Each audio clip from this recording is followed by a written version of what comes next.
The look on his face when I walked into the staff meeting with the title, Managing Director, stitched on my blazer was everything I had imagined during those sleepless nights. His smirk dropped. His fingers froze midair above the keyboard. And then his voice, so used to being the loudest in the room, dried up completely. He did not know yet. He did not know that the woman who had scrubbed diner counters at midnight and nursed the elderly on weekends, while managing a retail register in between, was the new owner of his precious brewery. He did not know I had bought it under a different name. He did not know the revenge he had inspired with every lie, every lipstick stain, every late night at the office. But he would. I watched him stammer when I took the seat at the head of the table. I opened my folder slowly, savoring the quiet tension. No one moved. No one dared speak. Then I said the words I had rehearsed 100 times in front of my bathroom mirror. As of today, Dylan, your employment here is terminated. Kindly collect your things. I could feel the room gasp around me, but all I heard was the silence in his stunned expression. Sweet, echoing silence. And that was only the beginning. Because the man who thought I was just a background character in his life was about to learn what it meant to underestimate a woman like me. Dylan was my boyfriend for nearly 6 years. While I juggled 3 jobs to keep us afloat, he spent his time networking, which, as I later discovered, often meant nights with other women. He charmed everyone, except the one person who stayed loyal to him through everything me. But I am not a woman you betray and expect no consequences. I knew he loved only 2 things, his reflection and the brewery his father once owned. So I did something he never expected. I took every hour I worked, every dollar I saved, and I bought the very thing he believed he controlled. Quietly, legally, permanently. Now, the tables have turned. He is about to learn what happens when a woman's pain becomes her power. And when I am done, the only thing he will remember about me is the day I took everything he thought was his. My name is Clarissa, and I was 34 years old when I finally understood that love should not feel like servitude. That realization came later, after years of devotion, patience, and self-sacrifice that I once wore like a badge of honor. I grew up in a working-class family just outside of Milwaukee. My parents were humble people. My father a mechanic, my mother a school librarian, and they raised me to believe in loyalty, hard work, and sticking by the people you love. I met Dylan during my final year of college. I was studying social work, and he was managing a student bar with dreams of expanding his father's old brewing company into something iconic, as he liked to call it. He had that easy confidence that made people lean in. The kind of smile that wrapped around your spine and whispered, "Trust me, I know where we're going." I was smitten. We moved in together within a year. At first, it was exciting. He told me I was the reason he woke up in the morning. He made me feel like I was a part of something bigger, his vision, his future.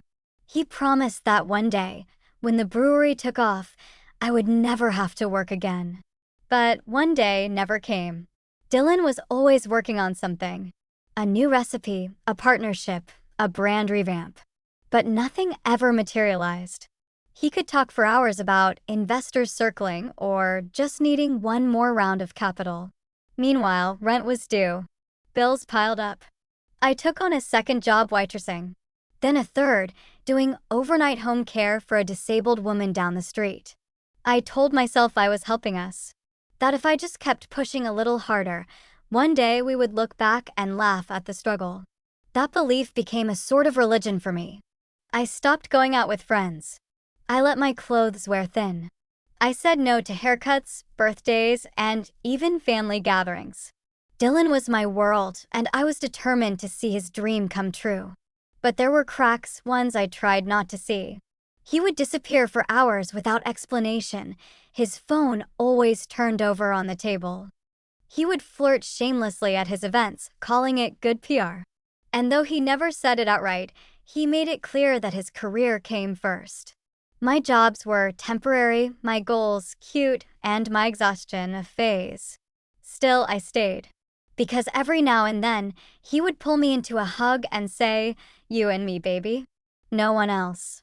And I wanted so badly to believe him. But eventually, wanting is not enough. One night, after a particularly long shift, I came home to an empty apartment. No note, no text, just the smell of stale cologne and a single wine glass in the sink. Something changed in me that night. The ache behind my ribs turned into a weight, one I could no longer carry. I stood there, staring at the wine glass, and for the first time, I saw my life not as a journey, but as a sentence. And I knew, with terrifying clarity, that if I did not change something soon, this would be it. So I made a plan. It started with opening a separate savings account. I tucked away every tip, every overtime hour, every holiday bonus. I studied business in the quiet hours between jobs. I started attending local small business workshops on my nights off. And slowly, a different kind of dream began to form, not one tied to Dylan's ambition, but to my own empowerment. For over a year, I built my quiet foundation. And while he flirted and lied and wasted his chances, I watched from the shadows. Because one day, I would stop being his backup plan and become the storm he never saw coming.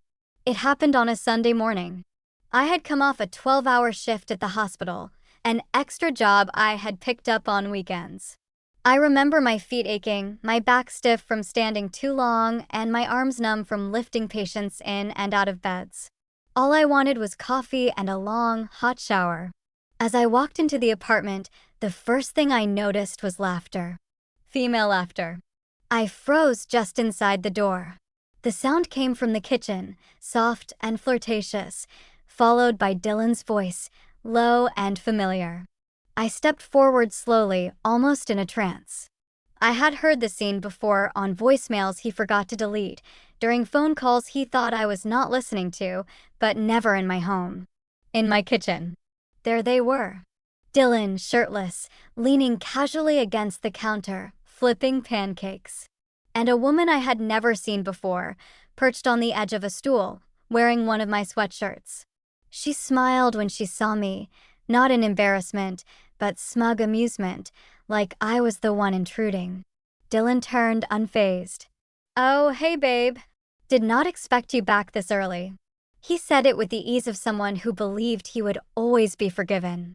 That no matter how badly he hurt me, I would be there with excuses, explanations, and second chances. That moment shattered something in me. I did not scream. I did not cry. I just stood there, letting the silence fill the room like smoke. Then I turned around, walked to the bedroom, grabbed a change of clothes, and left. He did not follow me. He did not need to. He had already decided who I was to him. A placeholder. A reliable background character in the movie of his life. What he did not realize was that I had already rewritten the script. That morning, I walked straight to a notary's office and signed the final documents for an LLC I had been quietly forming for months. Under that LLC, I had made an offer on the property that housed Dylan's beloved brewery. The owner, an elderly man whose patience with Dylan's unpaid rent had worn thin, was eager to cut his losses. My offer had been in cash, money saved over 2.5 years of working myself raw. The deal was finalized the following Thursday. I owned the building, the name, the licenses, everything Dylan thought was his. But I said nothing. Not yet. I returned home that evening to find Dylan alone. He had cleaned, lit candles, and made a half-hearted attempt at dinner. His hair was wet, his eyes wide with guilt. He gave me a speech about how it meant nothing, and how he was confused, and how he needed space to grow. I just nodded, said I understood, told him we would talk in a few days, because I needed him to stay comfortable. He needed to feel safe before the rug was pulled. Over the next few weeks, I played my role perfectly. I pretended to forgive him. I listened to his empty apologies. I watched as he made plans for the brewery's 10th anniversary, a big public event with press, sponsors, and all his old drinking buddies. He was especially excited about the speech he would give, how he would tell the crowd that he had built everything from scratch. that he had resurrected his father's legacy through sheer willpower. I smiled each time he mentioned it, because that was the day I had circled in red. The day he would finally realize the truth. Not in private, but in front of everyone who ever believed his lies. He had no idea that every decision he made for the event had to go through me. That every vendor, every invoice, every booking was now filtered through a new owner. His own girlfriend. Or, as of 2 weeks ago, his landlord. He was too arrogant to notice. Too self-absorbed to read the fine print. And that was exactly how I wanted it. By the time the brewery's big day arrived, I had rehearsed my own speech. Practiced my timing. Coordinated with the press I had invited under the guise of investor interest. Dylan thought he was stepping into the spotlight. He had no idea he was walking into a trap of his own making. One that would leave him humiliated, jobless, and begging for mercy. Because the thing about betrayal is, once it teaches you how to survive, it also teaches you how to win. And I was ready to win. In public. Loudly. Irrevocably. The morning of the event arrived with clear skies and a warm breeze, exactly the kind of weather Dylan always said was brewery magic. He was buzzing with excitement, pacing the floors of our apartment, practicing his speech out loud while I sat quietly at the table sipping my coffee. He still had no idea what was coming. I wore a dress he had once told me made me look too serious. I chose it deliberately. Slate gray, professional, dignified. I looked like someone with authority. Someone who belonged behind a podium, not beside it. The brewery was buzzing with preparations. Dylan strutted around giving orders to staff who barely listened, barely cared. They knew what I knew, that the real power had shifted. They answered to me now, not him. Most of them just had not told him yet. At noon, a representative from the local press arrived with a photographer. Dylan practically danced over to them, shaking hands, slapping backs, pretending he had orchestrated their appearance himself. I watched him lie without shame, the way he always did, spinning half-truths into a story that made him the hero. A few minutes before the speeches were scheduled to begin, he kissed me on the cheek and whispered, "Watch this, babe. This is my moment." It was the last thing he said to me as the man he thought he was. He stepped onto the makeshift stage, smiling wide, gripping the microphone like it was an award. And then he began his usual routine, the founding story, the passion, the legacy of his late father, how he had fought tooth and nail to keep the business alive. People clapped, of course. They always did. Even when they saw through him, they clapped because it was easier than confrontation. But the real moment came after his final line. "I built this place from nothing," he said, beaming. "And I plan to run it for the next 20 years. Right on cue, the host stepped up and said, "Before we wrap, there's one more special announcement." I stood, walked calmly to the stage, and took the microphone from Dylan's stunned hand. "Hello everyone," I began, letting the weight of the moment sink in. "I am Natalia Brennan. Some of you know me. Most of you don't. But as of last month, I am the new owner of Riverside Brewing." The crowd went dead silent. Dylan's jaw dropped. He opened his mouth, but no sound came out. "I bought this company," I continued, "because I believe in hard work, integrity, and second chances. Things Dylan never offered me. And I believe the people who truly care about something should be the ones to lead it." There were gasps. A few claps. One of the reporters leaned in, whispering urgently to his photographer.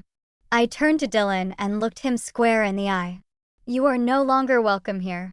After the public reveal, things happened quickly. Dylan tried to fight me first with disbelief, then with threats, and finally with desperate begging. But the paperwork was clean, the contract signed, the staff already briefed. The transition was legal and irreversible. He had been too distracted by his games, too arrogant to consider I was capable of moving behind his back. He moved out that same night. He did not ask me for help. He knew better. I watched from the window as he packed a duffel bag into the back of his friend's car. No ceremony. No closure. Just consequences. But that was not the end. The news of the ownership change spread fast. It reached investors, bloggers, and even a few former employees Dylan had mistreated over the years. They contacted me privately, thanking me, offering their help. Some even offered partnerships. Turns out I was not the only one he had stepped on during his climb to self-appointed greatness. And Dylan? He floundered. The bar scene turned cold for him. His charm had run dry. His name was no longer associated with success, just scandal.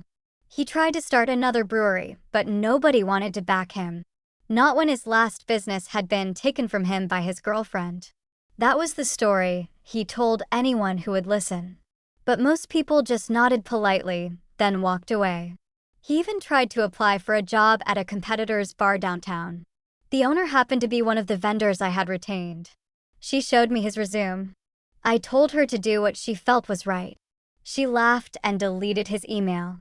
3 months later, I received a letter. It was handwritten, scrawled in blue ink. I recognized the loops of Dylan's cursive immediately. He wanted to meet. He said he had been doing some thinking, that he missed us and that he was ready to grow. The same words he had used the first time he cheated, and the second, and the third. But I was not the same woman anymore. I wrote him back a single sentence. You made your choices, I just made sure they had consequences. I never heard from him again. The brewery thrived under new management. I rebranded it slightly, added a community outreach program, and partnered with a local women's shelter for weekly fundraisers. It became more than a business, it became a symbol of transformation. People respected it now, not because Dylan had run it into the ground, but because I had built something honest from the rubble he left behind. Customers returned. New ones arrived. Reviews skyrocketed.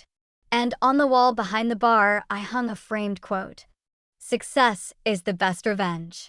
Dylan had once said that sarcastically after we watched a movie where the underdog wins. But I had lived it. He taught me betrayal. But I taught him accountability. And when people ask me now why I did it, why I stayed silent while I planned, worked, and waited, I tell them the truth. Because sometimes silence is not weakness. Sometimes silence is strategy. The true revenge did not happen on the stage. It began there, sure, with the shock and humiliation on Dylan's face. But the depth of it unfolded over the months that followed, in ways far more personal, far more lasting. You see, Dylan had always believed his power came from visibility, being seen, being praised, being adored. He thrived on applause, on whispered admiration, on people calling him a self-made man. But when that applause faded and the whispers turned to ridicule, he lost more than just a company. He lost the illusion he had built around himself. And I made sure he felt every crack in that illusion. The first thing I did after firing him publicly was reach out to a few former staff members he had fired or pushed out over petty arguments. Some were hesitant at first, unsure if they could trust me. But when they saw what I had done, how I had taken control and replaced chaos with purpose, they came back. Not because they needed a job, but because they believed in the new vision. We renamed the upstairs bar to the Second Pour. It was subtle, just a small rebrand. But insiders got the joke. The Second Pour was the one Dylan never allowed. He was too stingy, too calculating. I gave the bar back to the people who made it matter. Dylan had once banned a bartender for refusing to flirt with one of his investor friends. I rehired her and promoted her to manager. She cried when I gave her the keys. And the community responded. We started drawing more foot traffic than ever before. The local paper ran a piece titled, Brewed for Better, How a Woman Quietly Took Back a Legacy. It went viral in the city. Not because of me, necessarily, but because of the message. People love a story where justice walks in slowly, confidently, without shouting. Meanwhile, Dylan's descent was quiet, almost sad. He tried dating again, but the women he once manipulated could now Google his name. They saw the headlines, the Reddit threads, the unflattering Yelp reviews where staff anonymously exposed his behavior. He moved in with an old college buddy and tried to start a podcast. The Business of Beer, he called it. It lasted 3 episodes. He blamed poor sound quality. But I heard from someone who worked at the co-working space where he recorded. It ended because no one listened. But I was not done. There was one final piece I had planned from the beginning. One detail Dylan had always taken immense pride in. His father's original beer recipe. It had been the one redeeming thing about the brewery. A stout, crafted in a backyard shed that had won a state fair competition and started the dream. Dylan had always bragged about it, even though he had no hand in its creation. He had never let anyone change the name. But I did. I renamed it Loretta's Resolve. Loretta was my grandmother's name. She had worked in a textile mill for 40 years and never once called in sick. She had raised 3 children on her own after her husband died in a factory accident. She was the definition of strength. And resolve? That was mine. When we launched the beer with a new name, I gave a short speech. I talked about resilience, about rebuilding from betrayal, and about choosing to rise without stepping on others. The taproom erupted in cheers. Dylan saw the video online. I know because he messaged one of my staff late that night, ranting about disrespect and stealing his legacy. But it was never his legacy. It belonged to people who cared. That night, I stood alone in the brewery after close. The lights were dimmed, and soft jazz played from the speakers. I walked behind the bar, poured myself a glass of Loretta's Resolve, and raised it to the wall of photographs we had installed. Among them was a snapshot of me in overalls, standing beside the brewing tanks, sweat on my brow and a smile on my face. That was my real revenge. Not just firing Dylan. Not just taking the company. But transforming everything he had poisoned into something worth loving again. And doing it without losing myself. He would always remember that the person he dismissed, belittled, and betrayed had not only outworked him but outsmarted him. While he was chasing temporary highs, I was building a foundation. And the best part? He gave me all the tools I needed by treating me like I would never use them. It has been over a year now. Riverside Brewing is not just surviving, it is thriving. We expanded into distribution, picked up a few local awards, and even got featured in a national food and drink magazine. Tourists now stop by after reading our story online. I only work part-time now. I hired a new general manager, a woman with a background in hospitality and nonprofit work. Her first decision? Offering paid internship slots to women leaving transitional housing. I smiled when she told me. She gets it. I never saw Dylan again in person. I heard he moved to a smaller city, tried to open a bar there, but it closed within 6 months. No one trusts someone who cannot face their own mess. Sometimes, I wonder if he ever truly understood what happened. If he ever sat down and admitted to himself that I was never just his girlfriend. That I was not weak. That love is not permission to be cruel. I also wonder how many other Natalias are out there. Women working 3 jobs, holding relationships together by sheer will, silencing their dreams while someone else shines in the spotlight they helped build. If you are one of them, I hope you hear this. You are not invisible. You are not naive. You are not stuck. Sometimes revenge is not about rage. It is about remembering your worth and reclaiming what is yours. Would I do it all again? Yes, but I would not wait so long to start saving. Because the real power was never in the money, the title, or even the ownership. It was in my decision to stop apologizing for outgrowing the man who never deserved me. So let me ask you this. If someone handed you the keys to your own revenge, would you be ready to turn the lock?